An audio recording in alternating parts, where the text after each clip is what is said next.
name is Alireza, and this work has been done along with Dr. John Douglas in the Straithclyde University, and also along with other partners, which I appreciate all of the comments and contributions from them. I summarized my talk in 4 different segments. First of all, I will go for an introduction to operational earthquake forecasting. Next, I will go for a kind of feasibility study in Europe for operational earthquake forecasting, and then we will talk about a kind of multidisciplinary decision-making framework, and finally, we will talk about time-dependent seismic hazards.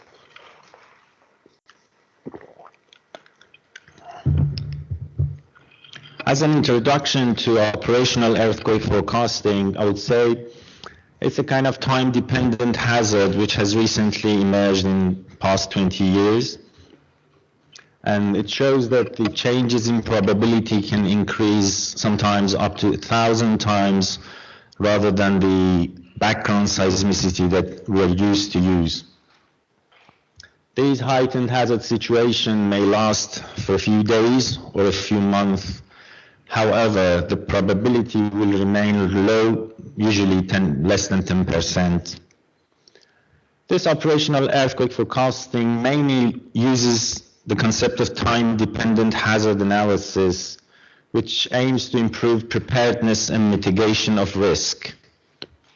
The mitigation risk means we need to take some triggering actions, and these actions are feasible when they are low cost, like preparing emergency supplies or reinforcing drills or preventing use of vulnerable structures, or sometimes evacuating some areas, which is costly. If we take a look at the general picture, we usually live here with background seismicity, which is the first line of defense, which we usually plan to retrofit some structures. And this is called time-independent hazard. We are all familiar with this part, but when we're approaching to a main shock, a severe main shock here, for example, the hazard situation somehow and usually increases.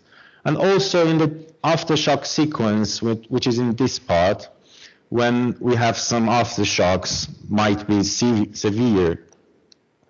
In this section, we can take the advantage of operational earthquake forecasting, which deals with this red curve, which represents the time-dependent hazard of the site.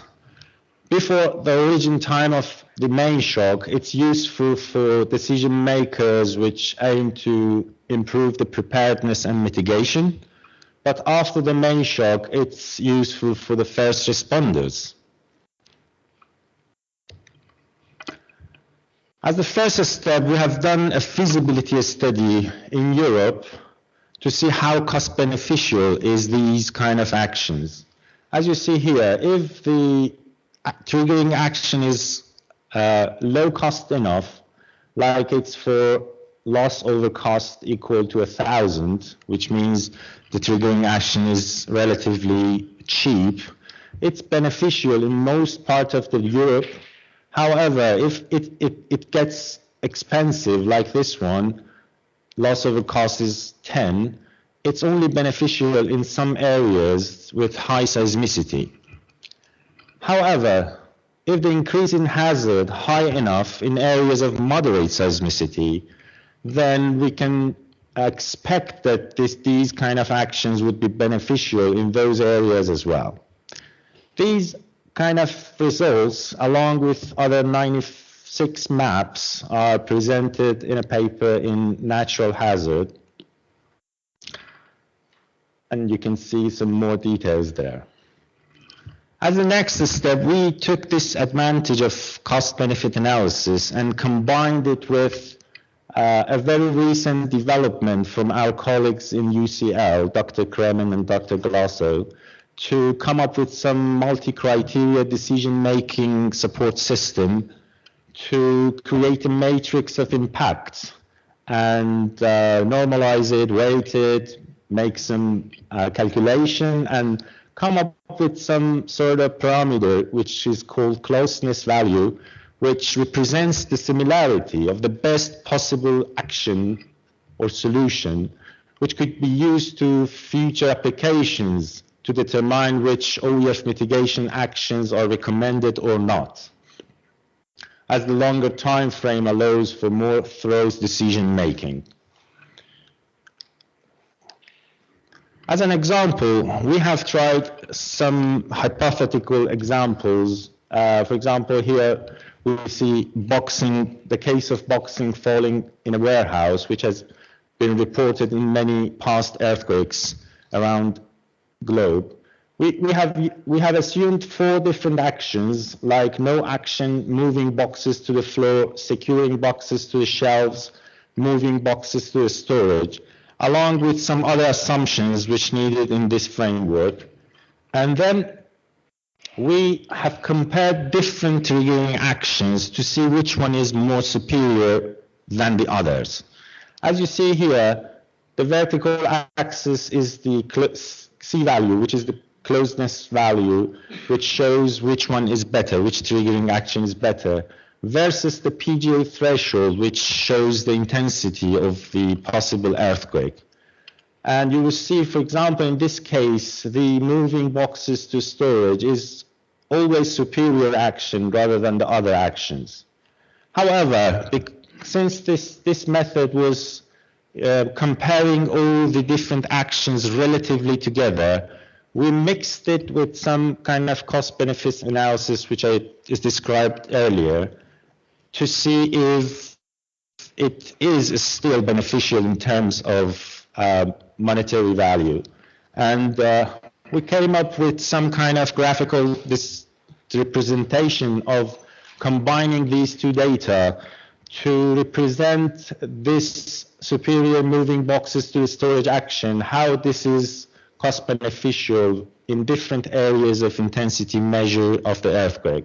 So sometimes it's highly cost beneficial, then it gets clearly cost beneficial, and then moderately cost beneficial, and some other cases it might get marginally cost beneficial. These kind of decision support system results are presented in a paper in International Journal of Disaster Risk Reduction recently. As the conclusion for this section of talk, I would say that we have systematically investigated the effectiveness of mitigation actions during a period of heightened seismicity in the context of operational earthquake forecasting.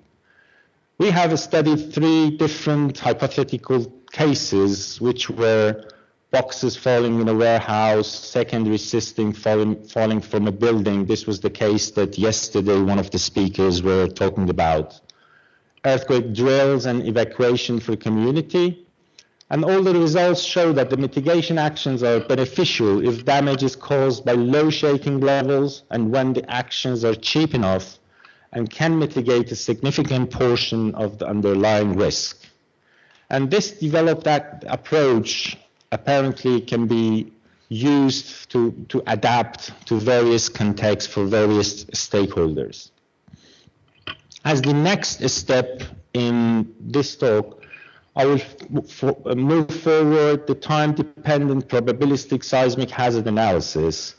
We have taken one of the test beds in the TURNkey project, which was the Patras and Agios city in Greece, and we selected this region as the case study. We used the International Seismological Center data to come up with the earthquake catalog, and from 1995 till 2018, we have gathered all the data, and we realized and recognized 6 distinct seismic sequences here, all of them with moment magnitude greater than 6. And we have named them A, B, C, D, E, F, and we have studied these 4 seismic sequences for the purpose of operational earthquake forecasting. Then we have used the Bayesian ETAS model to forecast the next 24 hours of the earthquake, possible earthquakes in the region. As you see here, this shows with this color bar, shows the seismicity rate of moment magnitudes more than 4.1, which is the magnitude of completeness of our earthquake catalog. As you see, the number of, we have focused here on only the damaging earthquakes, which we define earthquakes with magnitude more than 4.5, which is almost the initiation of the damaging earthquakes. The forecasting algorithm for the 24 hours after this earthquake, 2018, which was really the last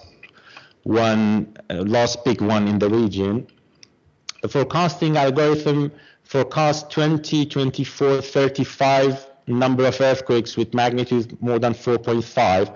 This is median plus 1 and 2 standard deviations. But the observed number of really happened earthquakes are 32 earthquakes with moment magnitude more than 4.5, which this shows that the forecasting number of earthquakes are in relatively good agreement with what has been observed in the region. And these are the probability of having different kind of earthquakes. For example, here we have the probability of having an earthquake with moment magnitude more than 4.5 is almost certain, and it is true because in this 24 hours we have 32 earthquakes like them. This kind of method has been using from a feature of Bayesian framework, which updates itself by getting more data along with ongoing sequence. And also in this manner, we have proposed a new development, which is called adaptive incremental training algorithm for the ETAS input parameters to be updated during the ongoing sequence. And this allows us to start this kind of forecasting somehow imminent after any severe main shock, which is an advantage because the first hours or days after main shock are called golden hours, golden days for the first responders to act some actions. As the next step, we transformed these kind of seismicity data to the seismic hazard model to come up with the hazard curves. We have used the information from the SHARE project 2013, and we have realized that the study region has 14 different area sources based on what has been done in the SHARE project. So we have used the same definition of the area sources, and we have calculated the hazard based on the well-known integration here. Everybody knows that the target is to calculate the annual frequency of exceedance, and this parameter is very important. It's how many earthquakes there are in source zone above the minimum magnitude. And we can calculate this parameter in two ways. One for time independent, which is usually done in a conventional way that everybody knows. But if we replace this parameter with what we are forecasting with the ETAS model, we can come up with the time-dependent seismic hazard. The rest of parameters are the model for distribution of magnitude, the model for distribution of distance, and the model for the distribution of ground motion prediction equations, which are the same for the time-dependent and time-independent hazard models. Here you see the results of these two kind of seismic hazard analysis. The black line, here we start here, the black line is the background seismicity time independent, and the red one is the time dependent for the 24 hours after the main shock forecasting. This is the daily frequency of exceedance, and if we use the Poissonian model for this distribution, we can transform this curve into this curve, which is daily probability of exceedance. So we have two curves, including time dependent and time independent, but these curves are for only one site, which is Patras city. If we repeat this kind of information for different points in the study region, we come up with some kind of a spatial distribution of the hazard in the region. So what you see here, it is the ratio between, if we define the ratio between these two figures, the red one and the black one, it's called probability gain. For example, here is about 10. And we have shown here this probability gain for the whole region corresponding to PGA equal to 0.05, which is somehow the initiation of the damage. And as you see here, the more closeness you get to the epicentral distance is somewhere here, the more probability gain you will see in the figure. In this calculation, we have treated different uncertainties into account. For example, we have used a sort of logic tree for our study by using different kind of ground motion prediction equations, and also different branches for taking into account non-seismic precursors, which have done with by our colleagues in the Alicante University. As you see here, the black curve is for background seismicity, the hazard curve based on time independent. The red one is with time dependent analysis. The blue and green one are the time dependent hazard curve, including the effect of non-seismic precursors such as radon, etc. We also took a look at this probability gain when time passes the main shock origin time. For example, here this graph is for Aigeo city and this graph is Patras city, and different curves are associated with different sequences we have studied. As you see, the x-axis is the first, second, third, fourth day following the main shock in each sequence, and this is the probability gain, the ratio between time dependent and time independent hazard. As you see, when you pass, the time passes from the origin time, it gets rapidly decreasing trend, and it means that the first hours or first days after the main shock are really some kind of golden hours, golden time, which needs forecasting and which needs precise data to be transferred to the end users or first responders. These information and results are almost on the publication in the Geophysical Journal International. And as the next step in this study, we believe that the seismic hazard analysis has two main and important byproducts, which are uniform hazard spectra and seismic disaggregation, which can be used with different authorities like designers. We take a look here at uniform hazard spectra because we had time independent and time dependent hazard models, so we can come up with the uniform hazard spectra. For example, here the black one is based on the time independent hazard and the red one is based on the time dependent. And we have shown here 4 graphs. This one is for the uniform hazard spectrum for 1 year return period. This is interesting for first responders because it's a very short time of forecasting. This is for 10 years return period. This is interesting for design codes which deal with serviceability criteria for structures. And these two are for 475 and 2475 years return period, which are of interest for design codes who deal with the design of infrastructures for life safety, collapse prevention, etc.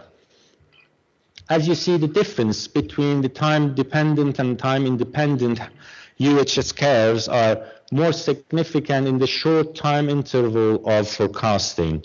If it gets to the very long intervals, like 2475, it gets closer together. And these figures are for sequence F, which is 2018 main shock. and for the first day after the main shock. However, if we pass time after the main shock, for example here 4 days after the main shock, these figures get closer together, and in reality, if enough time passes the main shock, they will be merged together. Here is the ratio between the red curve and the black curve to see how much the time-dependent UHS increases. As you see here, the most increases for long periods. This is the period. The long periods for short-term return periods has the most amplification in the UHS curves. And however, if enough time passes the origin time of the main shock, this difference between the two different UHS gets closer, and this amplification factor gets to the unity. And as the last output, we have focused on the segregation analysis of the results, which aims to represent the dominant scenario in the region. For example, here you see that the segregation results distance and magnitude, moment magnitude, and this is the contribution of different magnitude and distance into the hazard integration. So this peak represents the dominant scenario. And this graph is based on the same concept, but for the time-dependent hazard. And as you see, the dominant scenario here has shifted to the farthest distance, and also multiple peaks can be seen in the time-dependent case. And the forecasting dominant magnitude has a lower contribution to the peaks than the dominant magnitude in the background seismic hazard. And also, we have focused on representing, because these figures are only for one point on the hazard curve, and we were focusing on how we can present all the points of the segregation in a new manner. So we have came up with a new graphical presentation. These are for magnitude, these are for distance, and this is still the left column for background seismicity, the right column for the time-dependent seismicity. And as you see here, these region is black, which means very large magnitude earthquakes, but in the time-dependent, this is getting replaced by some more moderate earthquakes. It means that during the seismic sequence, you can inform the end users how the dominant scenario is going to be varying around the region. For example, here for the distance, this area, you can compare this area with this area, which means that for long period structures, the more farthest earthquakes are more dominant here, getting more dominant here, when this is the case of the aftershock 24 hours forecasting after the main shock. These data are submitted to the Bulletin of Earthquake Engineering and under review. And as the last conclusion, I would say that we have implemented a Bayesian E-test framework in this study, and we have introduced a novel incremental adaptive training for updating the E-test parameters during an aftershock sequence. This algorithm facilitates the operational earthquake forecasting, which aims at forecasting damaging earthquake during the first golden hours after a severe main shock. This has the potential to be used in different time scales, like between 6 hours forecasting till 7 days forecasting for a main shock, and after that it's sequence. And also we take a deep look at the time-dependent seismic hazard analysis, uniform hazard spectra, and the segregation analysis to come up with the most dominant earthquake scenario in the background seismicity as well as in the time-dependent manner. Thank you very much.